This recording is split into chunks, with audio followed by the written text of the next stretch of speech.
Assalamu alaikum viewers. Today we are going to start Dawn article namely General Disarray by Maher Ali. ठीक है, आज हम देखने जा रहे हैं जनरल डिसएरे जो कि आर्टिकल है। ठीक है, डॉन डॉन का। ठीक है, इसका क्या मतलब है? जनरल डिसएरे, डिसएरे कहते हैं बेतरतीबी को, और जनरल एक आम। ठीक है, एक आम खलल, एक आम बेतरतीबी जो पाई जा रही है, उसके हवाले से ये आर्टिकल लिखा गया है। अब ये जनरल डिसएरे, ये खलल जो है वो कहाँ पाया जा रहा है? ये सूडान जो कॉन्फ्लिक्ट चल रहा है उसके हवाले से आर्टिकल लिखा गया। अब हम देखते हैं। ठीक है, करंट अफेयर के हवाले से ये बहुत इंपॉर्टेंस रखता है। उसके अलावा आप ऐसे में इसको कोट कर सकते हैं, इसका रेफरेंस दे सकते हैं। कॉन्फ्लिक्ट्स का अक्सर हम जिक्र करते हैं, उन तमाम चीज़ों में और पाकिस्तान अफेयर वगैरह में भी हम इनको जो है वो इस्तेमाल कर सकते हैं। तो चलिए हम इसको स्टार्ट करते हैं। साथ में आपको कुछ इसके मतलब इस आर्टिकल में जो कुछ लिखा हुआ है इसको एक्सप्लेन करने के अलावा मैं आपको ये भी साथ साथ बताने की पूरी कोशिश करूंगी कि इसका बैकग्राउंड क्या है। ठीक है, चलिए हम इसको स्टार्ट करते हैं। Until a couple of weeks ago, the third largest nation in Africa was supposed to be heading towards a transition to some form of civilian rule. ठीक है, अब यहाँ पर ये आपको कहाँ की बात कर रहे हैं? थर्ड लार्जेस्ट नेशन अफ्रीका में, जो थर्ड लार्जेस्ट नेशन सूडान है ना, ठीक है, उसी की बात की जा रही है। ठीक है, कि उस वो जो है उसको भी सपोज किया जाता था कि वहां पर भी एक सिविलियन रूल था। The unexpected but welcome overthrow of general Omar al Bashir 4 years ago had raised hopes of a meaningful transformation to a significant break from Sudan's broad trajectory since its independence in 1956। 1956 में जब ये independence लेता है तो उसके बाद से यहाँ पर जो असर रहता है वो ज़्यादातर मिलिट्री ग्रुप का ही रहता है। ठीक है, सिविलियन रूल कम ही रहा है। लेकिन जब जनरल उमर अल बशर जो है वो बेसिकली जनरल ही था, ठीक है, लेकिन जब वो यहाँ पर एक थोड़ा सा टच लेकर आता है सिविलियन रूल का, तो लगता है कि थोड़ी होप आई हैं। ठीक है, कुछ ट्रांसफॉर्मेशन हो जाएंगी। ठीक है, सूडान के हवाले से कुछ हमें जो है वो बेहतरी देखने को मिलती है।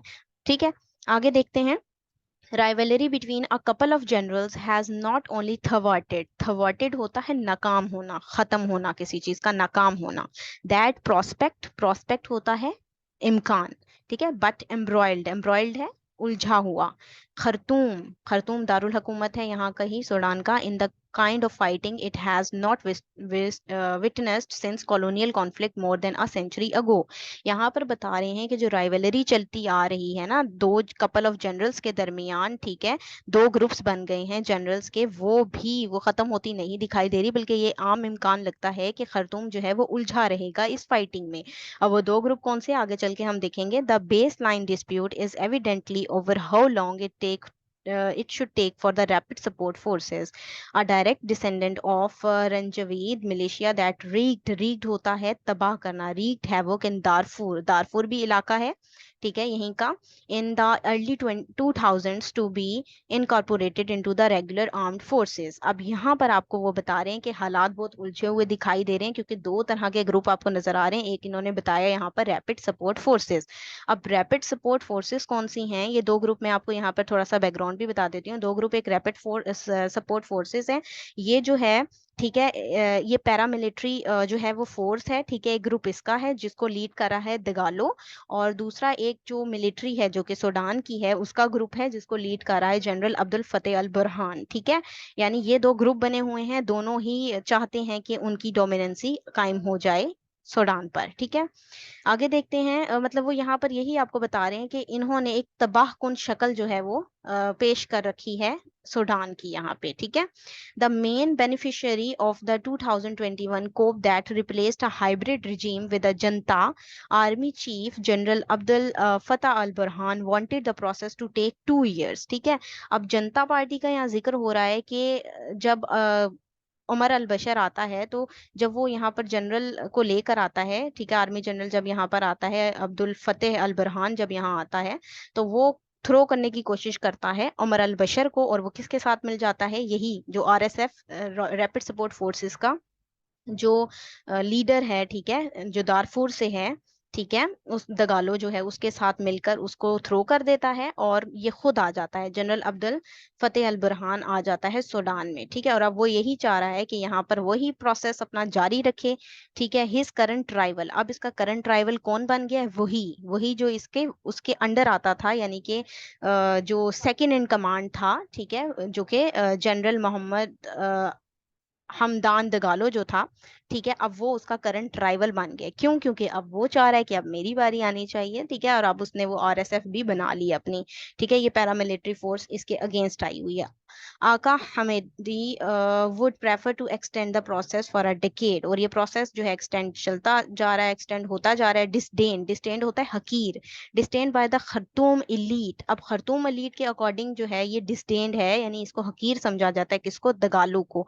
क्यों? क्योंकि दगालू जो है वो दूसरी जगह से, यानी दारफूर से उसका ताल्लुक है। ठीक है, और जबकि यहाँ पर जितने भी, जब से ये इंडिपेंडेंस हासिल की है सूडान ने 1956 के बाद से, यहाँ पर जो इलीट क्लास रही है वो खर्तूम से ही रही है। लेकिन ये एक वाहिद था जो कि दारफूर से है, इसलिए इसको हकीर भी समझा जा रहा है कि ये कैसे जो है वो डोमिनेंसी ले सकता है। So he obviously does not wish to be stripped of his power base in short order. तो अब यहाँ पर ऐसा ही है कि वो विश ऐसी बिल्कुल भी नहीं कर सकता कि उसको स्ट्रिप कर दिया जाए, उसे छीन लिया जाए, उसकी पावर जो है वो कम कर दी जाए या शॉर्ट टाइम के लिए हो। ठीक है, अब जाहिर सी बात है वो भी यहाँ पर आना चाहता है।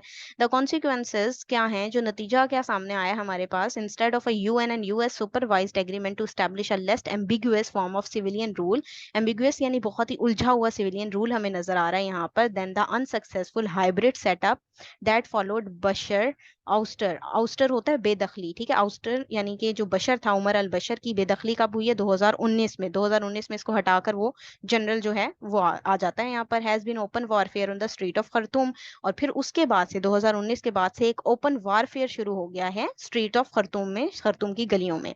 Most western and many other diplomats have fled the capital, बहुत से डिप्लोमेट्स, बहुत से वेस्टर्न्स जो हैं कैपिटल को छोड़कर चले गए हैं, with the US deploying special forces including the SEAL team 6 that sealed Osama bin Laden's fate on the outskirts of Abbottabad. ठीक है, यहाँ पर वो ओसामा बिन लादेन का भी यहाँ पर इन्होंने जिक्र किया है कि इसने किस तरह से स्पेशल फोर्सेस यहाँ पर अपनी दाखिल की, और ओसामा बिन लादेन की जो फेट है वो भी हमें यहाँ पर देखने को मिल सकती है। और एबटाबाद में आपको उसका वाकया पता ही है। ठीक है, events in Sudan reinforce the militaries political incompetence. ठीक है, तो हम बेसिकली कह सकते हैं कि जो जो भी इवेंट चल रहे हैं ना सूडान में इस वक्त, जैसे दो मिलिट्री ग्रुप बन गए हैं जो आपस में राइवलरी जिनकी चल रही है, तो ये इनकॉम्पिटेंस है किस चीज की? मिलिट्रीज पॉलिटिकल इनकॉम्पिटेंस हमें नजर आती है। Bin Laden was based in Khartoum for 5 years from 1991। अब ठीक है, 1991 से 5 साल तक हम यहाँ पर ओसामा बिन लादेन की बात हो रही है। खरतूम से ताल्लुक था उसका। Returning to Afghanistan after Sudan, ठीक है, सूडान के बाद वो अफगानिस्तान भी गया। Was pressured to expel him, और उस पर प्रेशर क्या बनाया रखा गया कि उसको निकाल दिया जाए। ठीक है, but neither Riyadh not Washington was willing to take custody of the Saudi.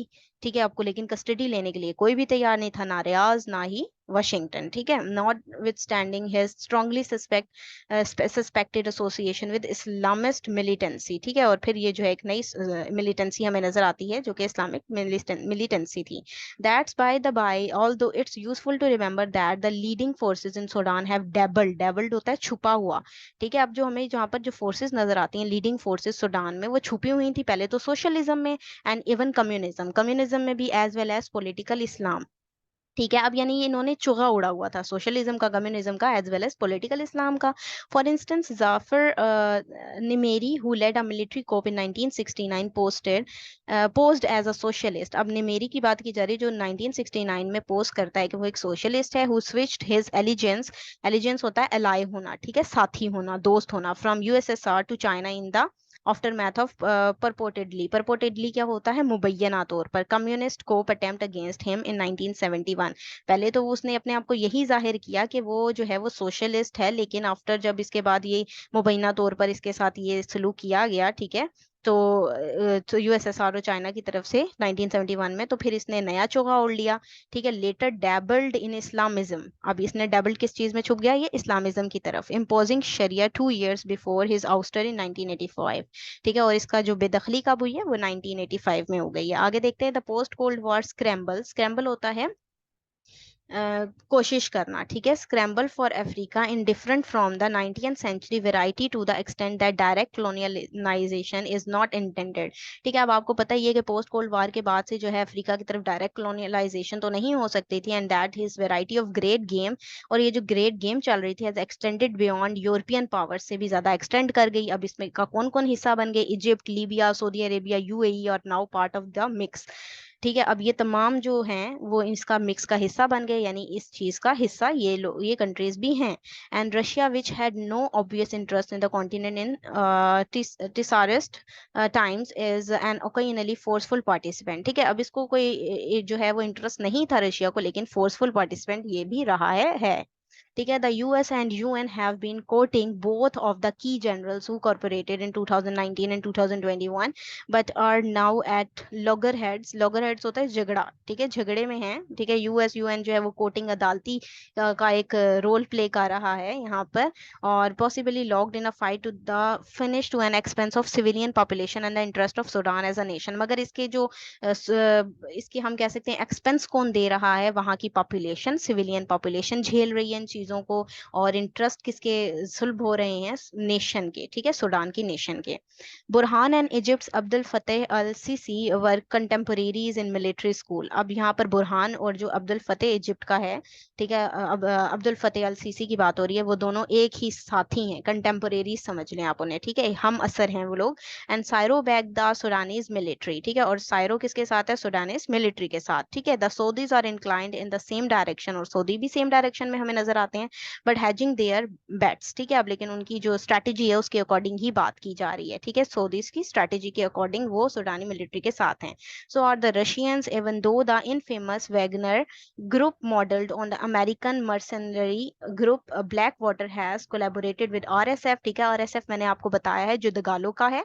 ठीक है, अब ये उनके साथ है यहाँ पर ये group in the recent past, and it has with the Libyan general Khalifa Haftar deemed an ally of Hemedti. ठीक है, और जो अब यहाँ पर हमें लिबनानी नजर आ रहे हैं वो हमेदती के साथ हैं। ठीक है, The later reportedly contributed 1,000 troops to support हफ्तार's Libyan National Army। ठीक है, अब यहाँ पर सपोर्ट के लिए जो है वो इतने ट्रूप्स भी जो हैं वो भेजे जा रहे हैं, and up to 40,000 to back the Saudi Emirati aggression in Yemen. और अब यमन में जो जंग चल रही थी आपको पता ही है, ठीक है, सऊदी अरब के हवाले से, तो उसने वहां पर 40,000 ट्रूप्स भेजे। Sudanese who have borne the brunt of the clashes in Khartoum and elsewhere are keen to be rid of both our warring factions, whose vested interest, including the Bashar era elite that the military under Burhan has sought to sustain, do not by any stretch coincide with popular aspiration। अब यहाँ पर ये बात की जा रही है कि खरतूम में जो क्लैशेस पाए जा रहे हैं ना, ठीक है, जो सॉडनेस हमें क्लैशेस नजर आते हैं, तो ये ऐसा ही है कि जिसके जो वेस्टेड इंटरेस्ट होंगे उसके अकॉर्डिंग उसको इस्तेमाल किया जा रहा है। ठीक है, अब जो जिसको जो वेस्टेड इंटरेस्ट नजर आता है वो उसके अकॉर्डिंग इस सरजमीन को इस्तेमाल कर लेता है। There is no easy way out, इसमें निकलने का कोई आसान रास्ता नहीं है। Though and the region's colonial legacy can not be entirely separated from its fraught post colonial experience. ठीक है, तो हमें ये क्या नजर आ रहा है? पोस्ट कॉलोनियल एक्सपीरियंस ही है। ठीक है, और ये उससे सेपरेट जो है वो can not be entirely separated. ठीक है, इसको हम नहीं कर सकते। We knows what will come next. ठीक है, अब हम जानते हैं कि आगे क्या होने वाला है, but the transition to a civilian led democracy seems to be a distant dream at the moment, even if the unarmed masses were to rise up once again against heavily armed military factions ultimately interested only in securing their own fortunes। तो हमें यहाँ पर ये नजर आ रहा है कि actually में अगर आप इसकी हिस्टोरिकल बैकग्राउंड भी देखें तो मिलिट्री ही का रूल नजर आता है। तो जब हम सिविलियन रूल को आने नहीं दिया जा रहा, उसके लिए बहुत प्रॉब्लमेटिक सिचुएशन है, तो आगे भी हम वही एक्सपेक्ट कर सकते हैं इस जगह से। ठीक है, आगे यहाँ पर एक इन्होंने टच दिया है, कह रहे हैं as Pakistanis know only too well, और पाकिस्तानी भी बहुत बेहतर तरीके से जानते हैं, that's not an unusual trajectory for man in uniform, कि ये जो मैन इन यूनिफॉर्म है ना, जितने भी मैन इन यूनिफॉर्म हैं उनके लिए एक अनयूजुअल ट्रैजेक्टरी है ये, एंड द कैप्चर्ड इंस्टीट्यूशंस। ठीक है, और जो कैप्चर्ड इंस्टीट्यूशंस हैं that Singh from the same song sheet. ठीक है, ये तमाम भी एक ही शीट पर गाना गाते आपको सुनाई दे रहे हैं। Is it too much to hope though that the fate of Sudan could serve as a cautionary tale for other post colonial nations? जितनी भी post colonial nations हैं जिन्होंने छुटकारा इस चीज से हासिल किया, उन सब के लिए ये एक टेल ही है, उनको इससे सबक भी लेना चाहिए, that have relied too heavily on their military forces, जो कि अपनी मिलिट्री फोर्सेस पर बहुत ज्यादा रिलाई करती हैं, to establish a sustainable polarity polity, ठीक है, अपनी जो है वो सस्टेनेबल पॉलिटी के लिए जो है वो उन पर बहुत ही ज्यादा रिलाई करती हैं, उनके लिए एक टेल है, ignoring the extended experience of their frequency demonstrated incompetence as nation builders. और इनकॉम्पिटेंसी किस चीज की है यहाँ पर, नेशन बिल्डर की इनकॉम्पिटेंसी जो है उसको इग्नोर किया जाता है और ज्यादा से ज्यादा उन यूनिफॉर्म पर जो है वो रिलाई किया जाता है। ठीक है, इस हवाले से ये इन्होंने ये लिखा है। अगर ये आपको पसंद आया है तो काइंडली इसको लाइक कीजिएगा, शेयर कीजिएगा। Thank you very much. Allah Hafiz.